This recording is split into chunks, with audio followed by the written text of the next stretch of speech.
Hi there. Hi, Hi. hi, Shahin. This is Joanna Filatovich for to all of you. Today I am with Shahin Jedian. I hope I pronounce it right. Am I right? Yes, Jedian. You got it. Jedian. I'm sorry. Yes, I practice it, and then apparently I have to practice it a little bit more. Just remember the Jedi. Yeah. Sounds magical. Uh, I invited you to talk with us about very interesting matters because your backgrounds are very interesting. You have it in hypnotherapy, Kabalistic Reiki, and you are also creator of Soul Code, discovery through your name. So can you introduce these concepts to us a little bit more so we have some concept, what are you doing, how you are working with people, and then we're going to get to really interesting part about some of the tips from your perspective to help us all out in the situation we are currently in. Absolutely, Joanna. Thank you so much for interviewing me, and I'm really excited to join this meeting with you. I think there's so much we can give and help the world at a very massive global scale. So this is a perfect timing for it. In fact, I was so uncomfortable to get on this interview right now because I had so much going on, and you had so much going on, but we were able to jump on it so last minute. So I know it's pretty heavenly to make it happen, and it's very magical for me.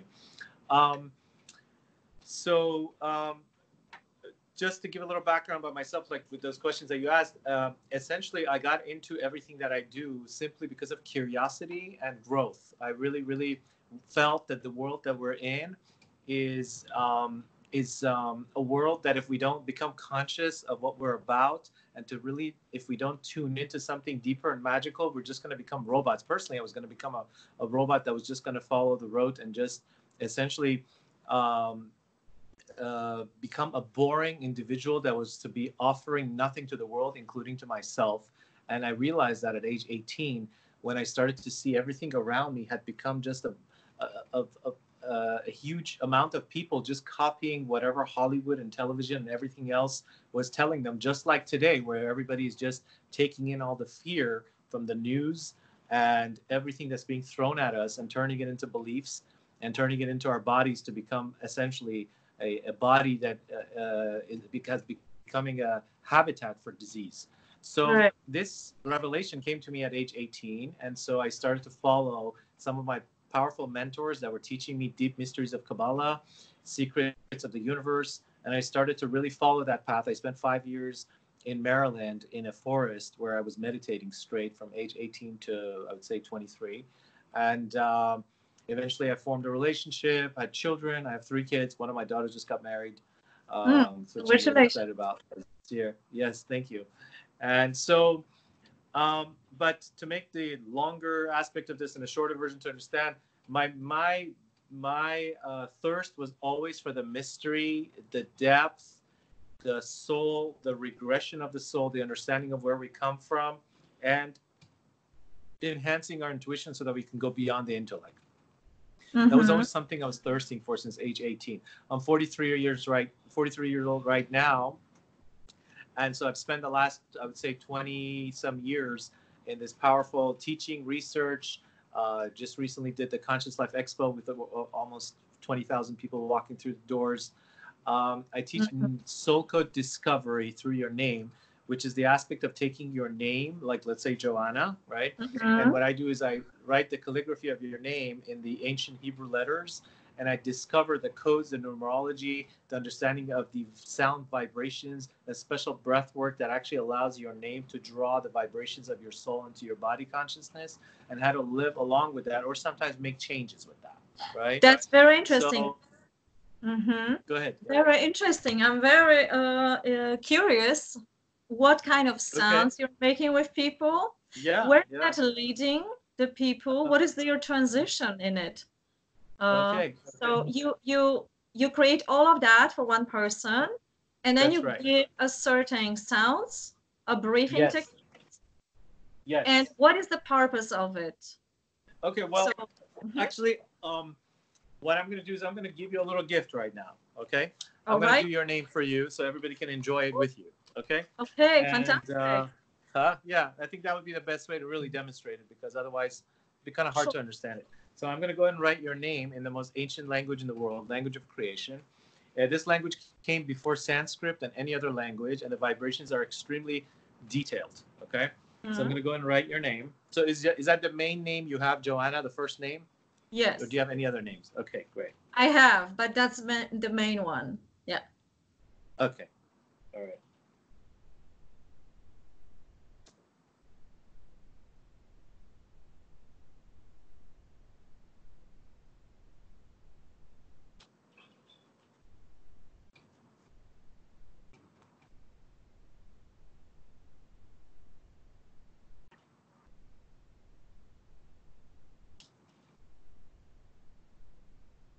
Okay. So we're going to look at your name here. Okay, I just wrote it right here. I don't know if it shows backwards or not. I hope it's not backwards. Yeah. I don't know. I can send you a picture so you can insert it in there later in the comment section also. Yeah. But essentially, I just want everyone to see how it's actually written just for a second. This is the language of Adam and Eve, 5,780 years old. By the way, if you look at your iPhone, if you go to your iPhone settings, this occurred in the past 16 months where I actually requested Apple to do this. Apple inserted the lunar calendar and the Hebrew language inside the actual native calendar of the iPhone. So if you change the native calendar and add Hebrew calendar from the settings, you will actually get that it will say 5,780 years from creation, right? And so that is the lunar calendar counting from the moment of Adam and Eve. Okay. Now, the reason that's important is because Adam and Eve had one unified language, according to my teachings. And the unified language was the ancient coded. It's kind of like HTML, you know, like when you don't know HTML, you think it's just the ABC, but there's really a code there. They communicated through the HTML coding of the Hebrew language, so to speak. Right. So I'm going to go ahead and just give you a little gift of, for example, for your name. So first of all, your name, the numerical value of your name comes out to, we're going to add up all the letters, and that gives us 6 plus 3 plus 1 plus 50 plus 1, which gives us 6 and 3 is 9, 9 and 1 is 10, 10 and 50, 60, 61. So your name comes out to the number 7, okay, according to this. Okay. All right. And that's a life path 7. 7 represents those who are very good at following the natural laws of the universe and being able to speak to people. That's like one of the things that you want to actually focus on as your gifts, being able to speak to people in the natural laws of 7. There's the laws of 7, there's the laws of 10. My 42 books and CDs, everything I talk about is these things. There's laws of 7 and laws of 10. All of my books are written based on the laws of 7 and 10. All my books have 7 zones or 10 zones that I teach about. 2 of my books, one of them is called 42 Seeds to Bend Reality. The other one is called Divine Prescription for Life. They're both on Amazon. They're $250 each. It comes with several downloads to listen to also. They're amazing books to get. It's a life manual. It's beyond a book, but it teaches you how to. But we're going to add those links for people great, super. under the video. That's yeah, if someone's interested, they can get. The reason I mention it is because in there I talk a lot about these letters and how to understand them, right? Where I teach it in the retreats. Now, the first letter of your name, Joanna, in the Hebrew language is going to be a gimel, which is actually represents kindness. The word gimel means kindness. It also means a camel. Okay? A camel has 2 humps, or sometimes 1 hump. And the idea of the hump is it holds all this sharing energy for when it's time to release it. Right? So that's one aspect of the beginning of your name. The second aspect of your name is the Vav, which is the interconnecting letter that connects the heaven and earth together. The Vav is the central column energy. It is the filament in the lamp that doesn't allow the plus and the minus to touch each other directly.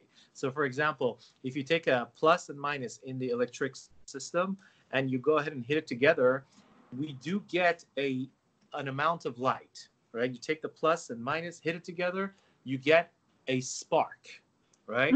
You get a huge spark actually. And then what do we get? A short circuit, right? Because the plus and minus, when they're hidden directly together, there's not enough restriction, which is the filament of the lamp, to allow this light to continue to flow. Instead, you get a huge spark and a short circuit. And this is what's happening to our universe a lot, all the time, with many people. A good example of that is two people that meet each other for a one-night stand, right? You get this amazing boom, high, and then a low the next day. Same thing with when you abuse drugs, right? Same idea. A huge high and a low, because there's no restriction. There's no waiting period of pause, of moment of meditation to actually allow the light of this download to become permanently, amazingly installed into your being, right? So all restriction, all hold back brings the element of the amazing growth and the amazing of the ability to be able to keep the light, right? All short circuit that occurs from an instant, I would say, impulsive, reactive moves creates a high and a slide down. Okay. So you asked me a great question about how we're going to deal with the universe that we're in right now and everything that's going on. So I'm going to go into that in a second, but I want to continue with the rest of the aspects of your name, because really your name relates to the entire universe in a way, right? So the next aspect of your name is Anna, okay? Joanna, the last three letters of it is Anna.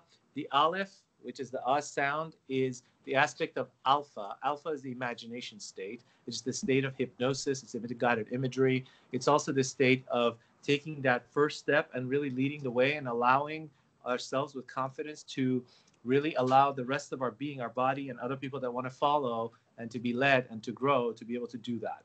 And it takes a special energy to be able to do that. So you have that as the middle letter of the 1, 2, 3 of the 5 letters in your name. Finally, the word Na, which means several things. It means Anna, by the way, means the I together in many languages, Aramaic, Hebrew, and many other languages. It also Arabic, Aramaic, Hebrew, and Arabic. Anna means I. Now the word Na means plea or please or a prayer. Okay, so in fact, the word corona, I know it sounds kind of strange, but the word corona, right, coronavirus, in some languages it means crown.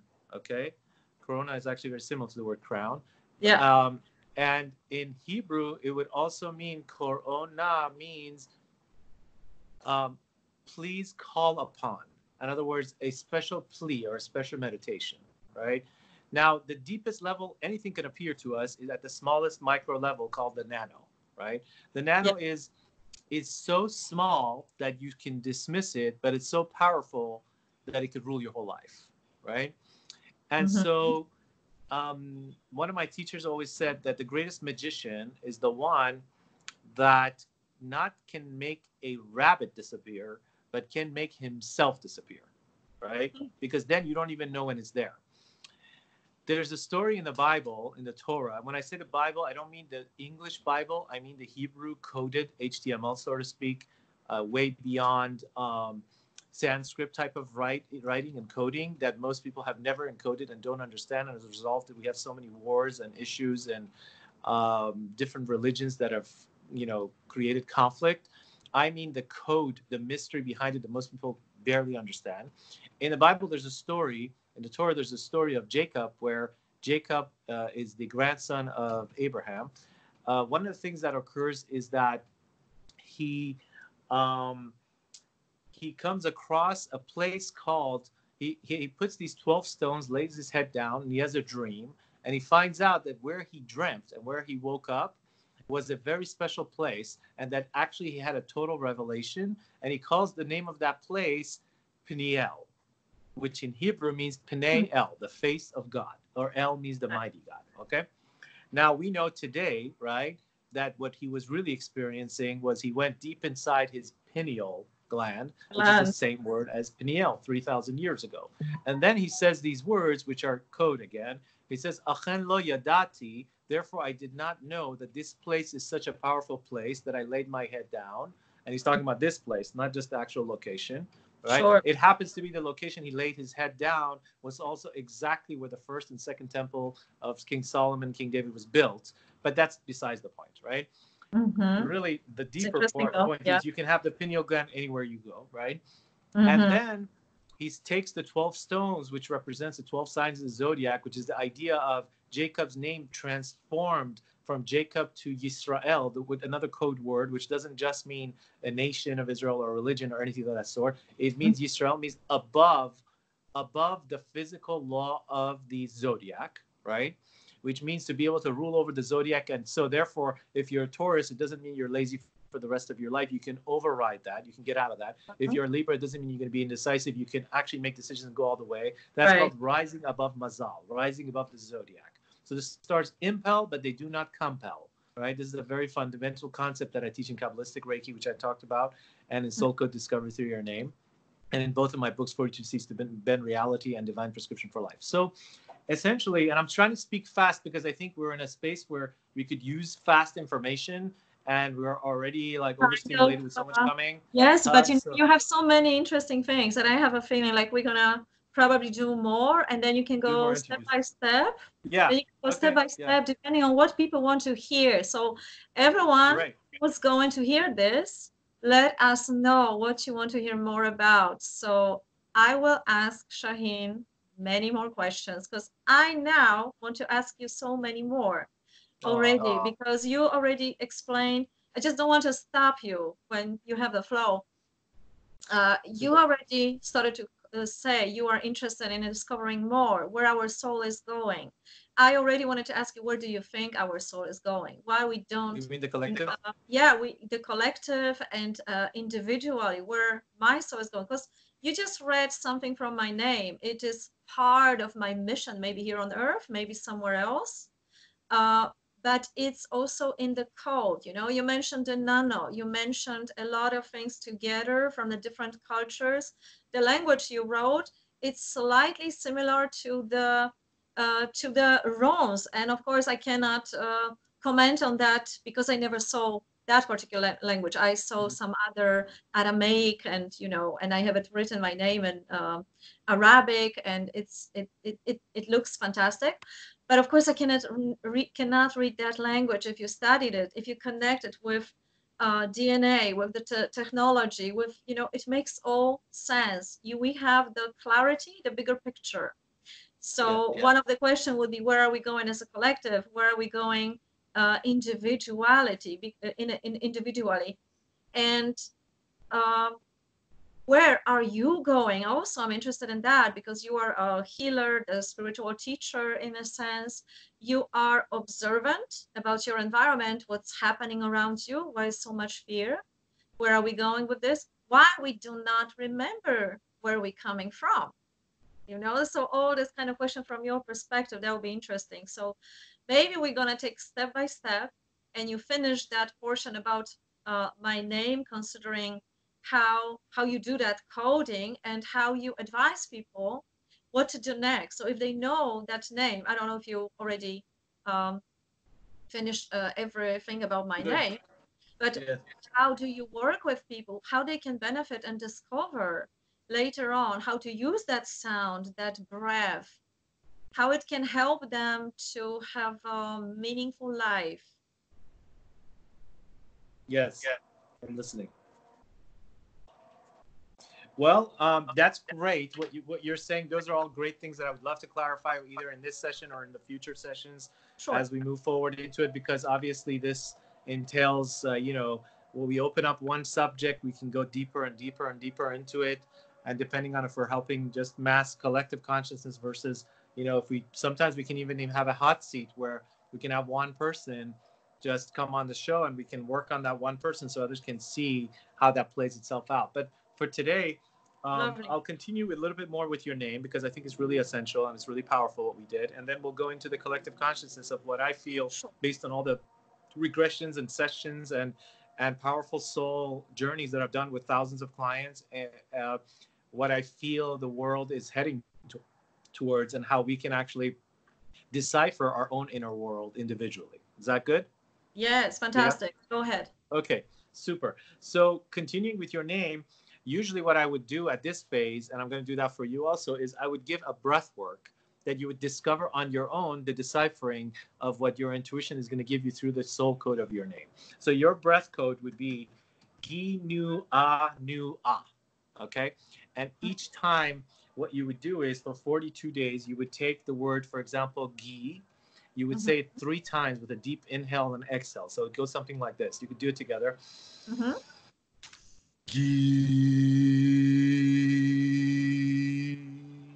Now I changed your I took the letter Joanna and I made To interrupt you, does the tonation matters?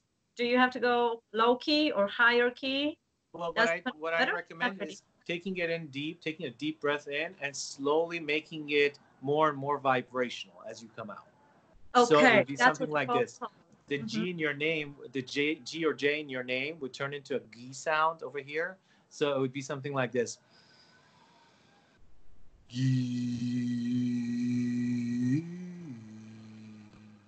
I'm going to do all of yours just so you have it, okay, on the recording. Sure. It takes like 30 seconds, but I think it's worth it. The next one is going to be ooh, okay, so it would be the ooh sound. Ooh. Now, you could see the ooh sound does something else to us than the gi sound, because the vibrations and the faculties in our brain changes as we do these things. Another amazing thing about it is that while you're doing this breath work along with your name and the syllables of your name, it almost becomes impossible to think about anything else, because you're focused on your name. You're drawing from the routing of the soul of your name into your being. You're doing a breath work. I also recommend blinking as you do it at the same time. Okay, and then you could place your hand somewhere on a belly or an aspect of your being that needs the most amount of awakening at this point. Why blinking? Can you explain that to us? Because blinking is an unconscious behavior, and so is breathing. So when you do blinking and breathing together consciously and you actually focus on it yourself, it wipes out any other thoughts. So you could totally get into the state of meditation within 3 seconds without all those complaints that people have that I can't meditate. Okay. Okay. So fantastic. It's pretty like, yes, yeah, I like it's just a fantastic way of having no excuses for yourself, of fully being immersed, right? Because a lot of people call me and say, I tried to meditate, and they're trying to do it with thoughts, right? And they can't do it because it doesn't work. But if you involve your blinking and your breathing faculty, which is unconscious, and turn it into conscious, then you actually can't do anything else other than focus and really delve in, right? So the third aspect is the ah sound, which is the alpha and the aleph in your name. And it goes, Now, each one of these we do 3 times. So the gi is 3 times, the u is 3 times, the ah is 3 times. Finally, the nu 3 times. And then finally, again, ah. Now, in a normal session where I would do with someone, I would send them a picture of this. It's choreography, which I'm going to send you. And then it would have all these instructions written, so you don't have to like remember it all by heart. Okay? You can look at it. You do this 42 days or beyond for every day at the beginning of the day. And it takes 3 minutes, but it changes your life if you just do it every day. Okay? I get a lot of reports from people from day 10 that their life has been changed. How long do you recommend? It's like Indian mantras, like they recommend for 30 days, or I don't remember 40. So the mantra, it is a type of mantra, and what I do is for the first 42 days, I do it with your name. After 42 days, I speak with you and consult with you again, and then I combine your name with the tetragrammaton, which is the name mentioned in the code name of how to access divine consciousness, which is the Yud Ke Vav Ke. I combine your name with 4 other letters, and you do that for 72 days, right? And then after we do that, I combine your name with the name of the soul, and that will be another 42 days. So it could take about 150 days, or let's see, 4, 7, right, 11, yeah, 50 days almost, right? Yes. Yeah. So, it's, but the first 42 days is dramatically life-changing for someone who just does this 3 minutes a day. And it starts to do things to you at a whole different level, draw elements to you, draw down the purpose of your name, bring down your potential. And, our human potential and our purpose, it's really hard to tell someone, hey, let's sit there and think it out, right? It's not a thinking thing. Thinking can help you with a strategy, but to draw it down, it needs to come from the soul, which is connected to the breath. And that's why I teach this the way I do. I love it. So, yeah. So I'm eager to try.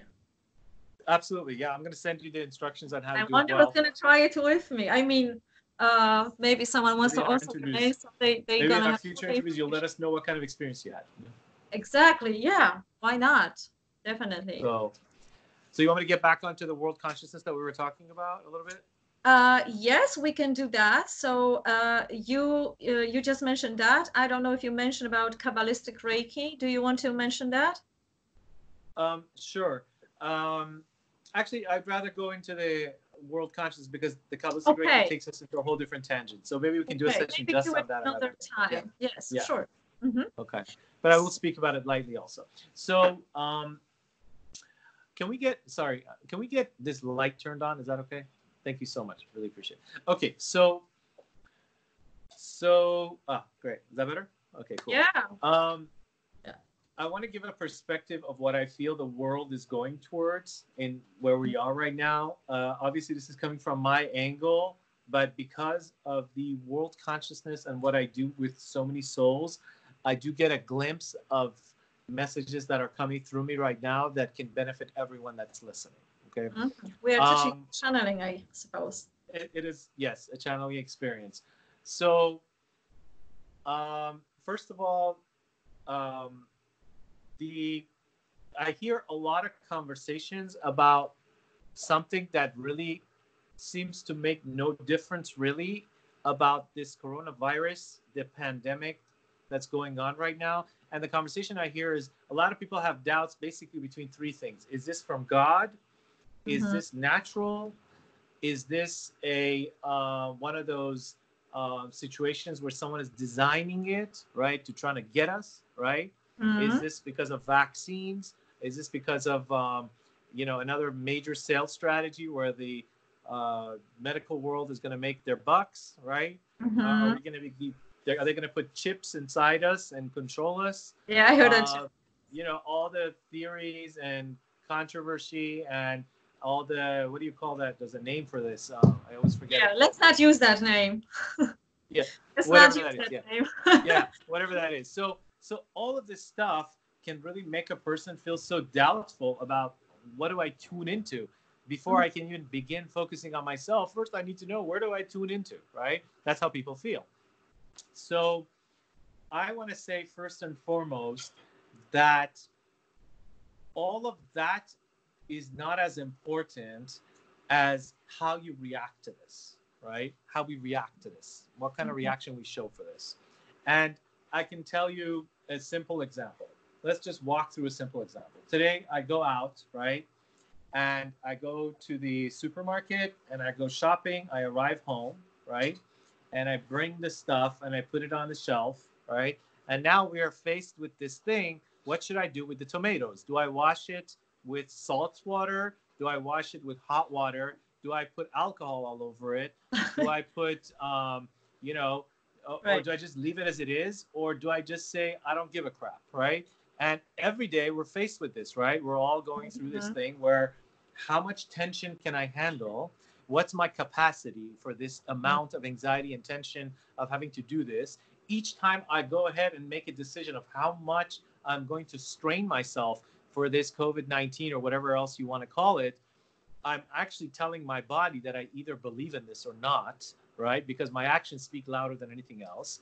And each time I do this, I'm also basically announcing that for this thing that may or may not happen to me, possibly, maybe the chances of it occurring and, for me to contract this disease based on my strong or weak or whatever immune system could be 1% or 10% or 90% or no percent, right?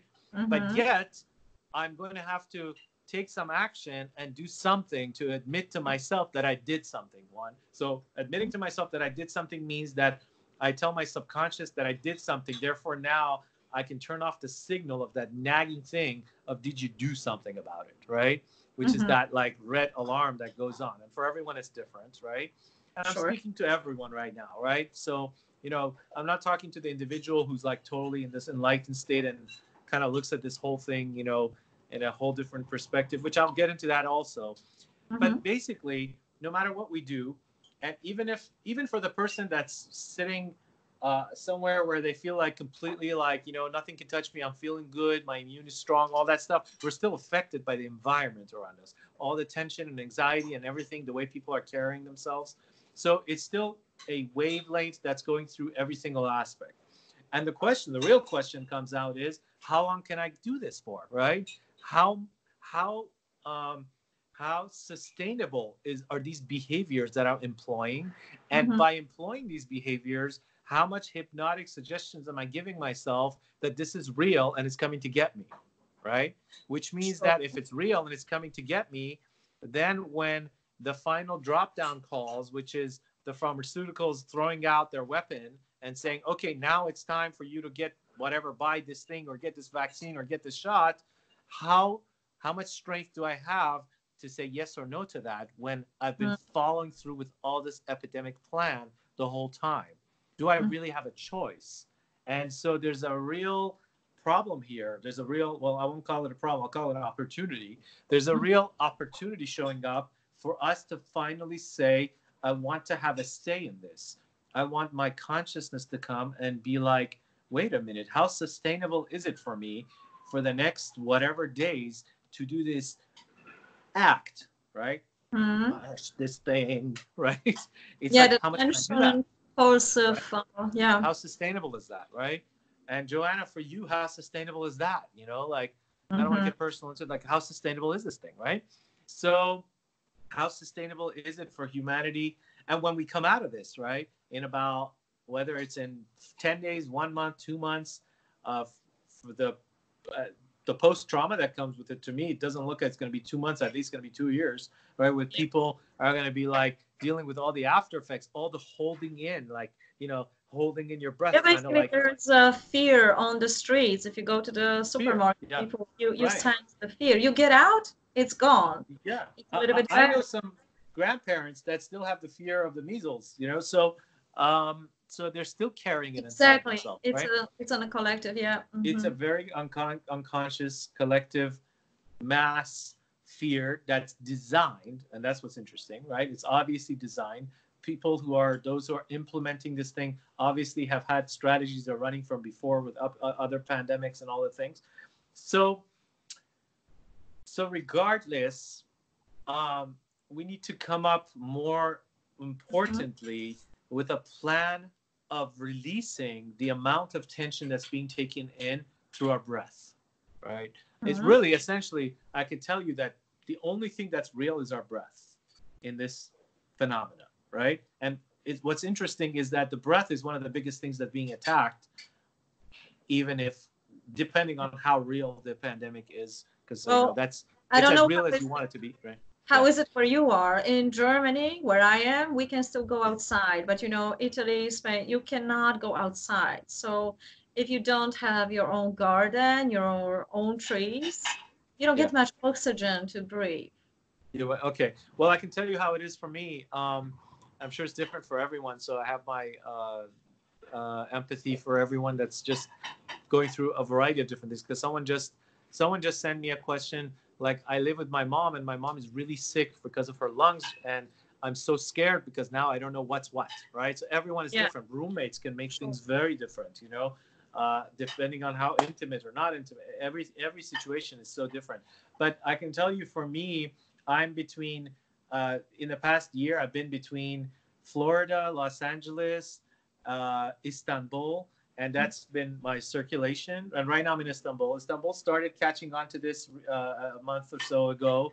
The Mhm. streets are like, well, I'm in this high rise right now. It's like on the 18th floor, as you can see over here. So I got really nice air coming in, right? Um, but the streets, I just went out, for example, shopping. The streets are like, basically, they're open to just like groceries. I'm sure America is the same way. I don't know if Sure. Germany is the same way. Yeah. Um, Major places are closed down, like malls, just like, Mhm. I think, the West. Um, and some people are really scared, and some people don't give a crap, and they're just like walking around. Right. Some people are walking with a mask, and some people are not. The Mm. supermarket now started to ask for, please put on your mask before you come in, type of thing, right? So, Okay. and these elements really start to play a big, you know, amount of stuff inside us, because the reaction is not so much about what's happening now. It's also how much of that reaction is sitting on the core body of the person's past, right? So Yeah. each person is processing this at a very, very different, sensitive, Well, minute, nano level, depending on their past years on earth and migrations and karma and everything else, and their experience growing up in their childhood, and obsessiveness or obsessive compulsive stuff that goes on. Also, for some, it's also passive stuff, like people that were just like kind of like indifferent to any type of cleansing. That also is a whole different thing, right? So I think that training to choose our reactions right now is really, really key.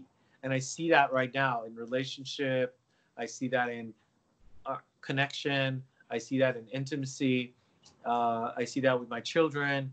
I see that with all the clients that are sending me all the different messages, all the group work that we've been doing online. It's really learning how we want to react to this and how we want to view our universe. That becomes key. Like, how should I look at the lens of the universe right now? And everyone is going to have a choice in that. Everyone is also at a space where we're all like getting really quiet with ourselves, which means more anxiety can come up. All the anxiety you haven't dealt with in the past 60 years or 50 or 20 years can come up, right? Yeah, because you are sitting home and because you are sitting home, so you meet with yourself. Some of the people are meeting themselves, so the depression can, you have to look at yourself. So the COVID meditation, we can call it COVID meditation if you like, or COVID quietness, But it's very important. You mentioned focusing on breathing and focusing on how best I can react to what's happening right now. So what sort of reaction probably is supporting me and my environment, whatever is the true regarding of another very key one is, what kind of actions can I do that are sustainable?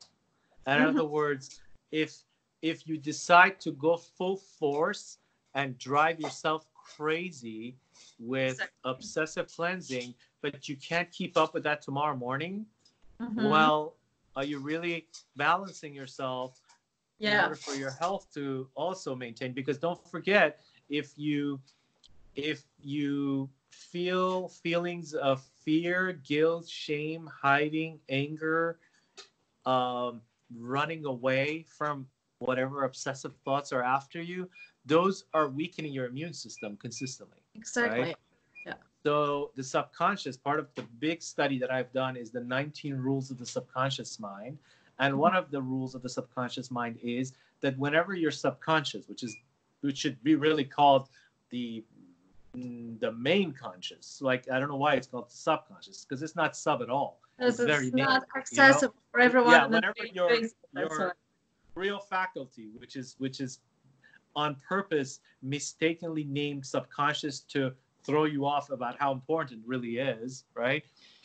Whenever that unconscious faculty, right, which is the main part of who you are, right, an important part of you, integral part of who you are, it feels that these feelings of fear, dread, panic, guilt, shame, hiding, anger, sadness are overwhelmingly coming at you, which it is in this time, and it is even before this time, then what it does is it does exactly what they do in a hospital. You know how, like, when someone goes to a hospital and they're like, it's for urgent purposes, which I think, by the way, the medical world is really good for that, and that's all they're good for. When they go to the hospital for urgent purposes, one of the things they do is they say, the disease has gotten too far, and we need to, and I'm not suggesting anybody do this or not, but one of the things they say is we need to amputate, God forbid, a certain part of your life to save the rest of your body, right? So the subconscious does something similar, but in a much more nicer, kinder way for us, which is this. Whenever feelings of guilt, shame, hiding, anger, sadness, fear, and panic gets increased, the subconscious says, wait a minute, I have to busy myself now to protect the immune system and the attacks from the emotional realm right now. So what it does is it takes away 80% of the energy that's supposed to be worked on repelling disease, and it puts it into healing these emotions, or sometimes even avoiding them until you're ready to deal with them. which is another one of the laws of the subconscious. Yeah. And when that Protection mechanism. occurs, you're actually losing 80% of your ability to fight immunity, to be able to fight disease, including COVID-19 and anything else that's around you, whether it's real or illusional, right? So, and when I say real and illusional, I don't mean that there is no disease. What I mean is how much of it you've actually created inside your body by visualizing it. Because I can actually sit someone right now on a table, and someone who's never had any contact with COVID-19, right? Can get a symptoms that already people told me about it. They already got I can symptoms. actually put them in a hypnotic trance and make sure within an hour that they produce all the symptoms for COVID-19, which is exactly what the media is doing to us, right? So, so the very fact that I can do that, and let me just prove that to you right now, okay? And I'm going to do this in a positive way, so you only get good stuff. Right? No way. No, I mean, not to you, but any listener. This is a simple lemon exercise, okay? I want you to, it's a positive exercise. Don't worry. It's not about COVID-19. I want you to imagine yourself going to the fridge, right? And you're walking to your fridge. This is a positive exercise of just tasting something. That's all. You're walking to your fridge, and you open the fridge door, and you sense the cool air of this fridge, and you place your hands inside the fridge. And those of you who are listening, when you actually close your eyes and do this exercise, you'll see how powerful it is, how powerful you are to actually produce great things in your body.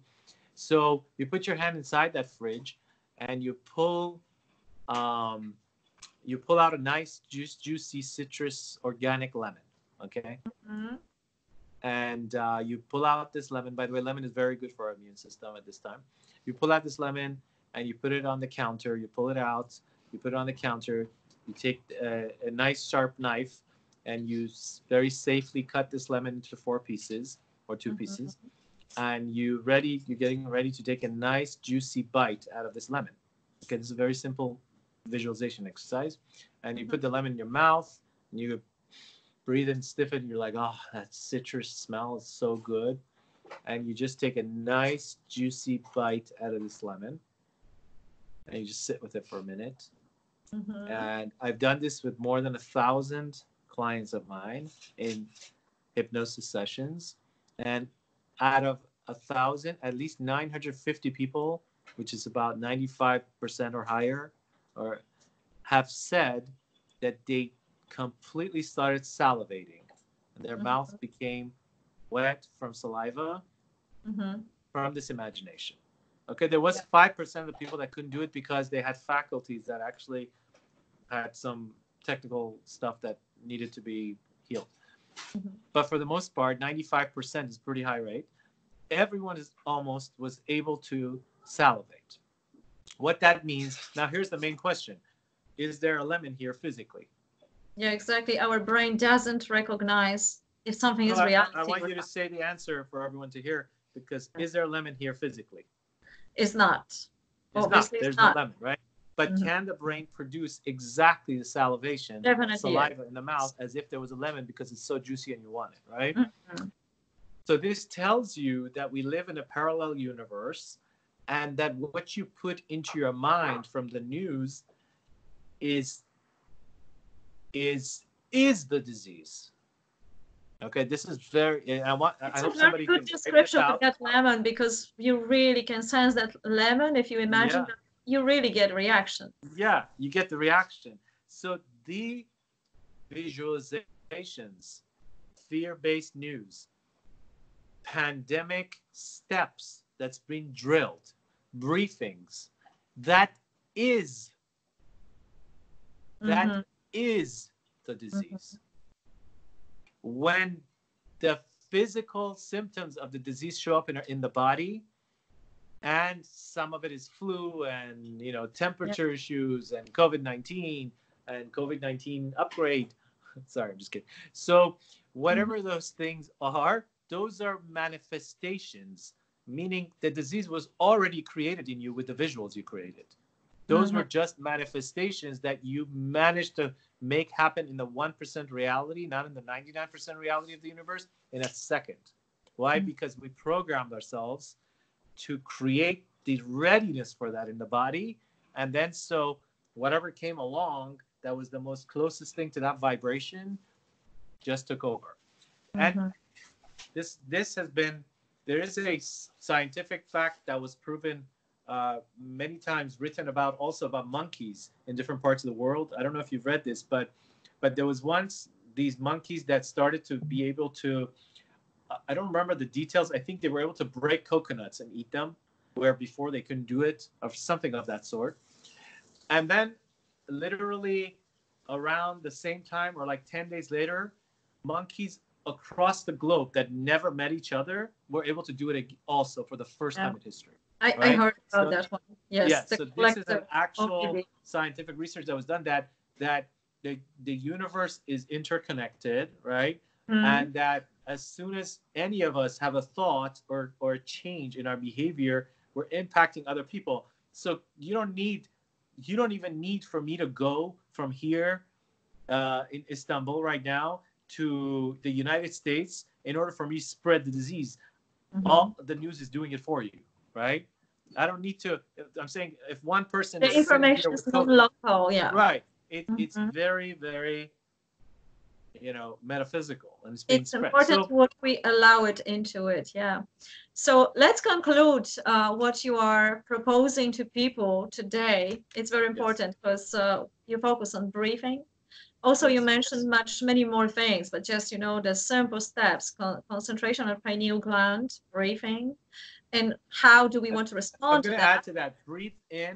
And visualization. Witness, exhale negativity you've heard from the news. Because if we don't do that in the coming months after this thing is changed or over or whatever, we're going to have a lot of deleting to do, a lot of exfoliating and shedding to do. And we can easily suggest that daily. Do that daily. Daily, yes. Yeah. Yes. And so that's, I think, I don't know where we are with time, but I think that's my teaching for today. I'm really excited that Joanna, we were able to pull this together today, because we almost didn't, but we did. And usually any interview I've ever had that we almost didn't, but we did, has always been amazing. So I'm excited. I'm excited to invite those of you who might have questions. I'll obviously send this to my own group of people that are learning with me. And when they have more questions, maybe we'll go ahead and put it out there together again. Yes, please. For everyone who's hearing us and stay with us to this very end. I'm very excited to hearing more, but if you have any specific question you would like me to ask more, and Shahin can obviously share with us, please comment, ask question under this video so we can keep a track on it. Yes. Also to your group, whatever you're going to post it, so people know. I will. I'm really excited about this. And if anybody wants to personally ask me any questions, you can go to Soul Code Doctor, DOCTOR, soulcodedoctor.com. We're going to write it down. Joanna will probably write it. Yes, yes. I will add all the links that hopefully will be helpful. And today, I thank you so much for sharing with us.